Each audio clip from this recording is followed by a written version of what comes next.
Uma nova personagem que vai embora, porque The Last of Us é isso, pessoas que passam pela vida da Ellie e do Joel. Um episódio feliz de The Last of Us não é uma opção, né? Esse aqui tinha tudo pra ter essa vibe, não tinha não, povo? Tem videogame, rolê no shopping, amor, só que também tem infectado. Aí lasca. Você é a única coisa que me faz falta naquele lugar.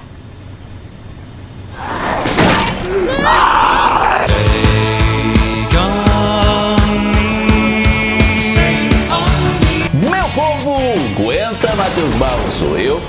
E vamos aqui botar a cachola pra funcionar. Ellie e Joel separados no atual momento, que a gente tá vendo agora, que a gente já tá assistindo a série.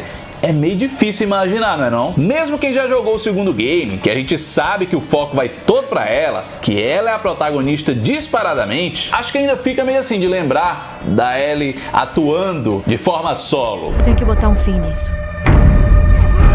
E esse é um dos motivos que o episódio 7 é tão desconfortável, apesar de bonito também. É o momento de destravar essas lembranças que a gente já tem, quem jogou o jogo, e também de destravar essas lembranças pra Ellie, né? Porque ela acaba abrindo essa porta involuntariamente.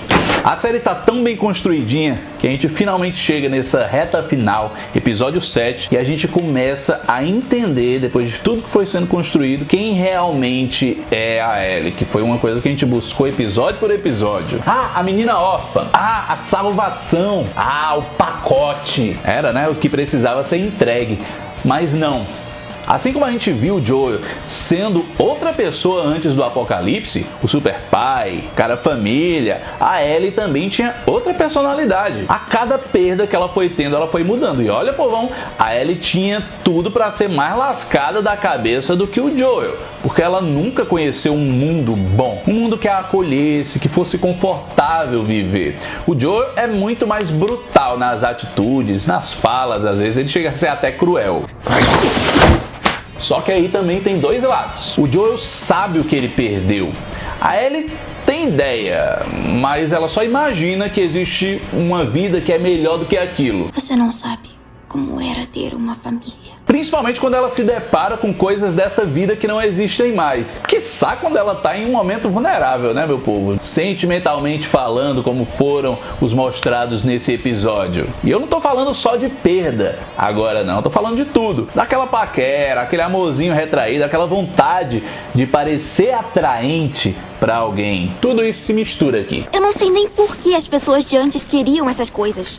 Você quer que eu explique? E o momento exato pra Ellie voltar pro passado é a hora em que novamente, mais uma vez, de novo, ela tá ficando sozinha. Ela tá perdendo o maior pilar que ela já teve para se sustentar nessa vida. Com a morte do Joel, nesse momento, Ellie não só relembra os poucos que estiveram na vida dela e tiveram um papel de afeto tão importante, como a Riley, mas também volta a sentir medos, frustrações e inseguranças que ela provavelmente quase não tinha mais. Afinal, ela tinha o Joel. Ela tinha uma figura de segurança, de proteção que qualquer pessoa precisa ter. Homem, mulher, criança, idoso, todo mundo precisa ter esses laços. É o que faz a vida ser melhor nos momentos difíceis, certo? Se não melhor, ao menos mais sustentável. E no caso de um mundo em ruínas, né, meu povo? É em todos os momentos. Só que esse episódio 7 não focou só nesse sentimento específico da Ellie. E muito menos aqui eu vou ficar focando no sentimento amoroso dela. A Ellie é lésbica, todo mundo sabe, é evidente. E a paixão dela pela Riley não é nada tão diferente. Não tenho o que dizer. É bonitinha, pronto. E outra, esse episódio é muito mais cagado e cuspido, como diria minha mãe, do jogo. Isso não mudou. Nem precisa ser muito batido. Talvez o que precise ser realmente dito é o quanto os atores conseguem aprofundar mais e mais esses personagens. Como faz diferença ter um baita... Eu fiz até uma italiana aqui. Mamma mia, mas como faz diferença ter um baita de um elenco, hein? Bella Ramsey e Stormy Reid foram necessárias para isso, assim como Pedro Pascal foi necessário para o Joel. Principalmente porque mais chocante nessa vida de abandono, acho eu, para pessoas tão novas, é como elas são forçadas a amadurecer. Certo que elas não são crianças nesse momento da vida, são adolescentes, mas elas nunca nem puderam ser crianças. E eu acho que é por isso que tem alguns momentos que a gente vê um lado infantil que nem combina tanto com o ambiente ali, com o que elas estão vivendo, mas é algo que ambas, com certeza, ansiaram muito viver. Mentira!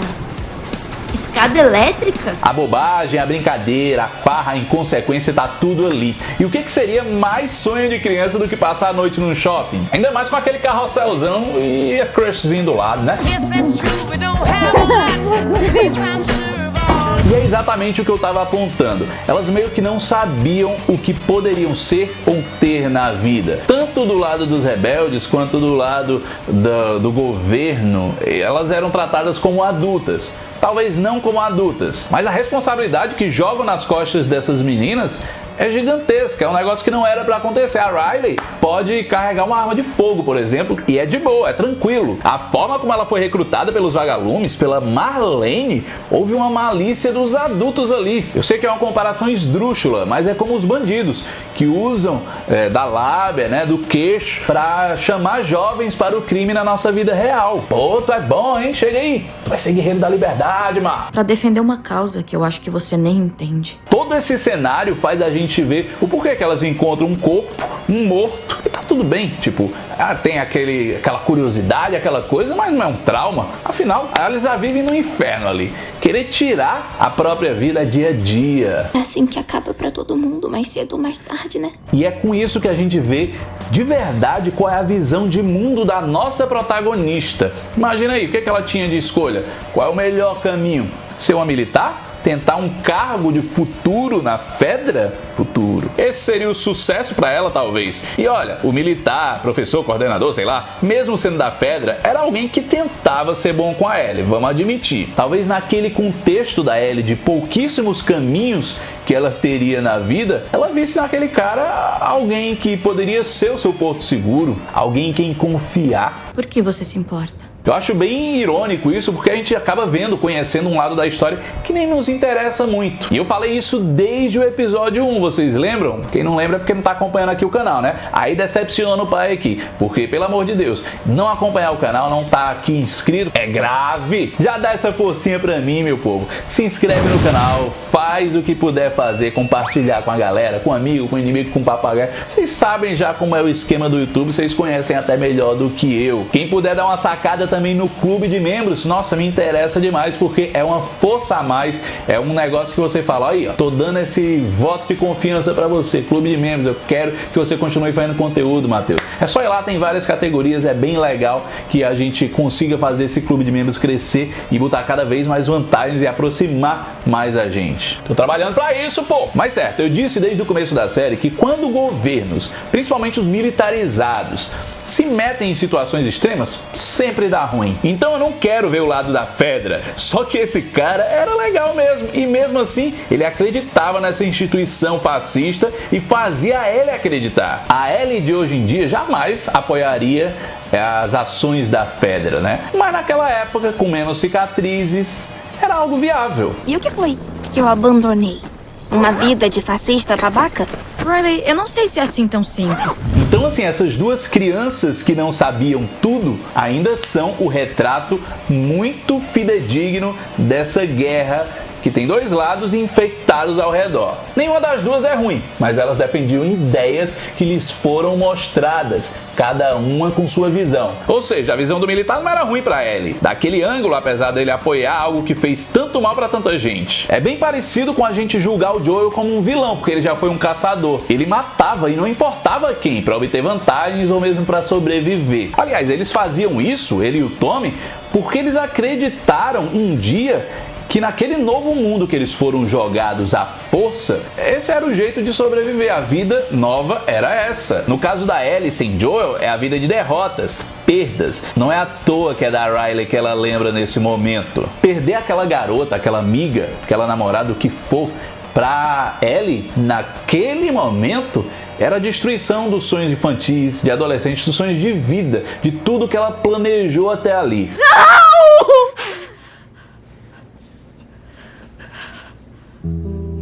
E foi um infectado que tirou aquilo dela.